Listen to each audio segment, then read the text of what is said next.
अस्सलाम वालेकुम स्टूडेंट्स, आज हम एक्सरसाइज 1.1 के रिमेनिंग क्वेश्चन सॉल्व करेंगे। बाकी क्वेश्चंस की वीडियोस मैंने अपने चैनल पे अपलोड कर दी हैं, उनका लिंक मैं आपको डिस्क्रिप्शन बॉक्स में प्रोवाइड कर दूँगी। अगर कोई मुश्किल हो उन सवालों में तो प्लीज़ कमेंट सेक्शन में ज़रूर पूछिएगा और प्लीज़ मेरे चैनल को लाइक एंड सब्सक्राइब ज़रूर कीजिएगा।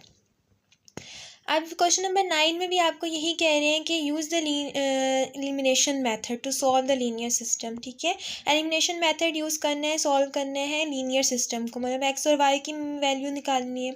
अब सवाल को सॉल्व करने के लिए एलिमिनेशन मेथड का मतलब है कि आपने एलिमिनेट करना है, ख़त्म करना है एक वेरिएबल और दूसरे वेरिएबल की वैल्यू निकालनी है। तो आपने क्या कैसे एलिमिनेट करना है, तो सवाल में ही उसकी हिंट मौजूद होती है। अब देखिए, अगर आप के ऊपर x के साथ 3 है, ठीक है, और नीचे x खाली है, अगर इसको -3 के साथ मल्टीप्लाई करवाते हैं हम, तो आपको क्या मिल जाएगा, x एलिमिनेट हो जाएगा, इधर से y की वैल्यू मिल जाएगी। तो मैंने क्या किया, पहले इसको ऑगमेंटेड मैट्रिक्स बना लिया। ऑगमेंटेड मैट्रिक्स बनाने के बाद मैंने इक्वेशन रो 2 को 3 से डिवाइड कर दिया। जब मैंने रो 2 को 3 से मल्टीप्लाई कर दिया तो मल्टीप्लाई करने के बाद क्या हो गया, ये वाला 3 कैंसिल हो गया, ये वाला 3 कैंसिल हो गया, इधर आ गया 3 - 2 = 4। अब इस केस में ये दोनों रोज़ आपस में इक्वल हो गए। अगर किसी एक को भी ऐड करवाती हूँ तो एक 0 0 में चली जाती हैं। तो हम इस रो को कहते हैं कि यहाँ पे सिस्टम क्या हो गया, the system represent 2 consistent line. ठीक है, कंसिस्टेंट लाइन का मतलब क्या है, दोनों एक जैसी लाइन है। मतलब कि अगर आप ग्राफ प्लॉट करते हैं इस लाइन का, तो है तो ये दो लाइन्स, लेकिन जब आप इसको प्लॉट करेंगे तो ये आपको एक ही रो ग्राफ में नज़र आएगी। मतलब कि जैसे हमने कहा कि एक लाइन ये है, ये लाइन को मैं कहती हूँ 3x - 2y = 4। ठीक है, और एक लाइन ये है जो ये वाली है, ये भी हमारे पास क्या है, 3x - 2y = 4। लेकिन जब मैं इसे ग्राफ में प्लॉट करती हूँ तो ये दोनों एक ही शक्ल की हैं, तो ये दोनों एक ही लाइन हमें प्रोवाइड कर देंगी, दो अलग जगह से ओरिजिनेट नहीं होंगी। ठीक है, तो ये 3x - 2y = 4 कहलाएगी। तो इसको हम कंसिस्टेंट लाइन कहते हैं। ठीक है, तो अब यहाँ पे क्या होता है, इस केस में हमारे पास जब दो सेम इक्वेशंस आ जाती हैं तो उनके इन्फिनिट मैनी सॉल्यूशंस हो जाते हैं। तो कैसे, any point X Y that satisfy the equation, जो भी पॉइंट इस इक्वेशन को सेटिस्फाई करे, मतलब दोनों left hand side equals to right hand side आ जाएगी इस इक्वेशन की, तो वो क्या हो जाएगा, सेटिस्फाई कर रहा होगा दिस इक्वेशन को। तो हमारे पास क्या होगा, 3x - 2y = 4, जिसमें हम y को रख लेते हैं t के इक्वल, क्योंकि जब हम रो 2 को या रो 1 को ऐड करवाएंगे तो ज़ीरोज़ हो जाएंगे सारे। तो हमने कहा कि y t के इक्वल है, y को एक वेरिएबल के इक्वल रख लिया। तो y जो है वो हमारे पास कोई भी रियल नंबर कहला सकता है। तो हमने यहाँ पे t रखा, तो x की वैल्यू क्या आ गई हमारे पास, x की यहाँ पे आ गई वैल्यू 3x - 2t = 4। अब यहाँ से 3 से इसको डिवाइड कर दिया तो x = -2t / 3, यहाँ पे प्लस, ये माइनस था, इधर जाके ये प्लस हो गया। अब क्या है हमारे पास, यहाँ पे सोल्यूशन बन गया। एक आपके पास y जो t कंसिडर किया था वो दे रहा है, और दूसरा x की वैल्यू 2t + 4 / 3 है। ठीक है, और t क्या है, यहाँ पे रियल नंबर है। अब हम सॉल्व कर रहे हैं क्वेश्चन नंबर 10, उसको भी एलिमिनेशन मेथड से सॉल्व करना है। अब देखिए, यहाँ पे भी आप x को 3 से मल्टीप्लाई करवाएंगे तो एलिमिनेट हो जाएगा, मतलब पूरी रो 2 को आपने 3 से मल्टीप्लाई करना है तो x एलिमिनेट हो जाएगा।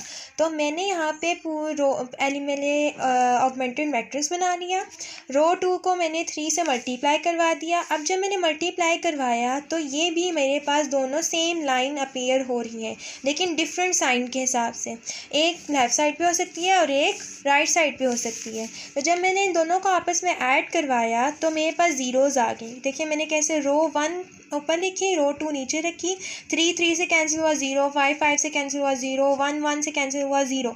तो यहाँ पे भी हमारे पास वही लाइन रिप्रेजेंट हो रही है, लेकिन डिफरेंट साइन के हिसाब से हैं।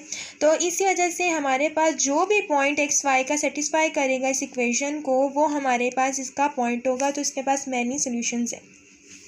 तो मैंने यहाँ से x की वैल्यू निकाल ली। x मेरे पास आ गया है 5y + 1 डिवाइडेड बाई 3 और y के इक्वल है, जिसमें y रियल नंबर है, क्योंकि x भी कोई भी नंबर हो सकता है और y भी कोई नंबर हो सकता है, क्योंकि यहाँ से हमारे पास इक्वेशन में से कोई वैल्यू नहीं आई है।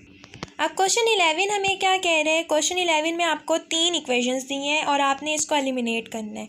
अगर आप देखें कि इसमें हमने वेरिएबल एलिमिनेट करने हैं तो हमारे पास जो है, हम सवाल में से ही देख लेते हैं, जब हम मैट्रिक्स बनाते हैं ना, जब ऑगमेंटेड मैट्रिक्स बनाते हैं वहीं से नज़र आ जाते हैं हमने किसको एलिमिनेट करना है। अगर आप देखें तो रो 1 जो है वो रो 3 के साथ अगर हम एक्सचेंज करवा दें तो वो हमें ऑगमेंटेड मैट्रिक्स एक एलिमिनेशन का काम कर सकती है, क्योंकि फर्स्ट रो के अंदर तो हम ज़ीरो अप्लाई नहीं कर सकते। रो 2 के अंदर हमारे पास एक ज़ीरो होना चाहिए और रो 3 के अंदर आपके पास 2 ज़ीरो होने चाहिए, जब आपके पास 3 इक्वेशन है, क्योंकि हमने अपर ट्रायंगल बनाना होता है, ठीक है, या फिर हम आइडेंटिटी मैट्रिक्स बना सकते हैं।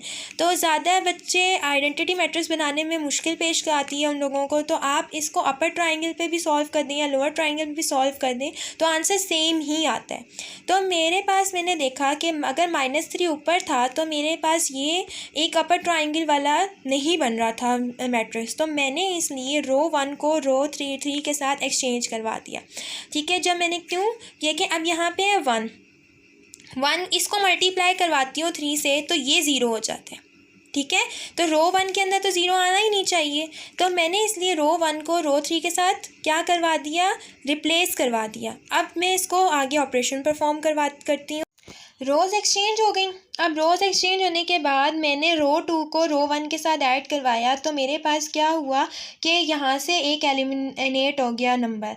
देखिए मैंने लिखा रो 1 1 -2 1 इक्वल्स टू -2, ठीक है। अब रो 2 की वैल्यूज़ लिखी -1 -3 1 इक्वल्स टू -3 -1 + 1 दोनों आपस में कैंसिल होकर ज़ीरो देते हैं, -2 -3 -5 दे रहे हैं, 1 + 1 2 हो गया और यहाँ पे भी 5 आ गया, यहाँ पे मैंने प्लेस करवा दिया। अब यहाँ तो एक ज़ीरो आ गया, अब रो 3 में 2 ज़ीरो आने चाहिए, तो अब मैं क्या ऑपरेशन प्लेस करूँगी, मैं रो 1 को मल्टीप्लाई करूँगी 3 से और ऐड कर दूँगी रो 3 के साथ, तो यहाँ पे ज़ीरो आ जाएगा।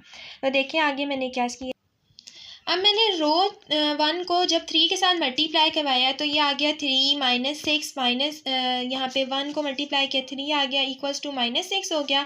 इसके साथ रो 3 को ऐड करवाया -3 -2 2 इक्वल्स टू -2 -3 + 3 दोनों आपस में ज़ीरो हो गए, ये 8 बन गया, यहाँ 5 आ गया इक्वल्स टू -8 आ गया, वो मैंने यहाँ प्लेस कर दिया। अब यहाँ पे क्या है कि यहाँ पे मैंने रो 2 को 5 से डिवाइड कर दिया, जब मैं 5 से इसको डिवाइड कर दूँगी 1 आ जाएगा ना, क्योंकि अगर मैं रो 1 को रो 3 के साथ दोबारा ऐड करवाती हूँ तो फिर यहाँ कोई नंबर आ जाएगा। तो मैं रो 2 से चाह रही हूँ कि यहाँ पे 8 कैंसिल हो जाए, तो मैंने रो 2 को 5 से ऐड कर दिया, डिवाइड कर दिया। जब मैंने 5 से डिवाइड किया यहाँ पे 1 आ गया, -2/5 इज इक्वल्स टू 1 हो गया।